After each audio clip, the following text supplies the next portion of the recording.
నమస్కారం, మీరు చూస్తున్నారు HN9 టీవీ. చిత్తూరు జిల్లా కుప్పంలో ఎమ్మెల్సీ భరత్ పై గుంటూరులో కేసు నమోదైందని వచ్చిన వార్తపై ఎమ్మెల్సీ భరత్ స్పందించారు.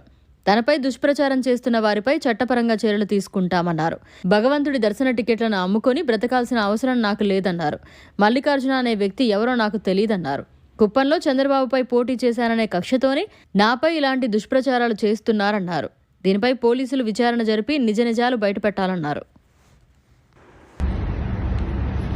అందరికీ నమస్కారం. ఈరోజు ఉదయం నుండి మీడియాలో నా మీద తిరుమల సిఫార్సు లెటర్ల గురించి ఏవో ఆరోపణలు వస్తూ ఉన్నాయి. చిట్టుబాబు అనేటటువంటి గుంటూరుకు సంబంధించిన ఒక టీడీపీ నాయకుడు మరి వారికి సంబంధించిన వారి దగ్గర నేనేదో డబ్బులు తీసుకున్నానని చెప్పి మాట్లాడుతూ ఉన్నారు. మల్లికార్జున్ అనేటటువంటి పిఆర్ఓ ఎవరో ఉన్నారు, ఆయనకి ఇచ్చామని కూడా చెప్తా ఉన్నారు. ఇంతవరకు నాకు మల్లికార్జున్ అనేటటువంటి పిఆర్ఓ ఎవరు లేరు. అసలు మల్లికార్జున్ అనేటటువంటి వ్యక్తి ఎవరో కూడా నాకు తెలియదు. రెండోది, ఆ భగవంతుడు దర్శనాలు లెటర్లు అమ్ముకొని బతకాల్సినటువంటి దౌర్భాగ్య పరిస్థితుల్లో, అంత చెడిపోయిన పరిస్థితుల్లో ఈరోజు నేను కానీ నా కుటుంబం కానీ లేదు. ఎప్పటి నుంచో ఒక బ్యూరోక్రటిక్ బ్యాక్గ్రౌండ్ నుంచి వచ్చినటువంటి వ్యక్తిని నేను. మా ఫాదర్ ఒక ఐఏఎస్ ఆఫీసరు. నేను అంతకంటే ఎక్కువ వాల్యూస్తో బతికినటువంటి వాడిని.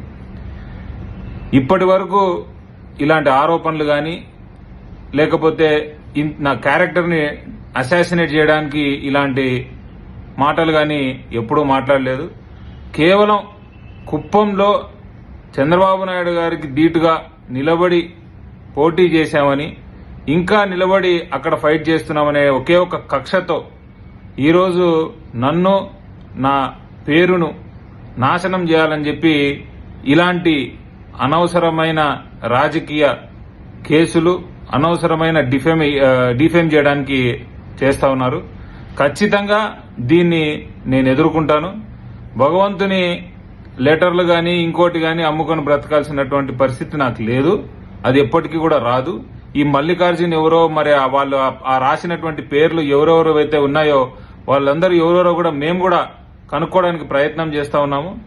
పోలీస్ వారికి కేసు ఇచ్చామంటున్నారు. వాళ్ళు కూడా విచారణ కరెక్ట్ గా చేసి అసలు ఎవరు వీళ్ళు, ఏం జరిగింది అనేది బయటికి తీసుకొస్తే బాగుంటుంది. దాని తర్వాత ఇంకో ప్రెస్ మీట్ లో కూడా నేను మాట్లాడి క్లారిఫై కూడా చేస్తానని కూడా మీ అందరికి తెలియజేస్తా ఉన్నాను.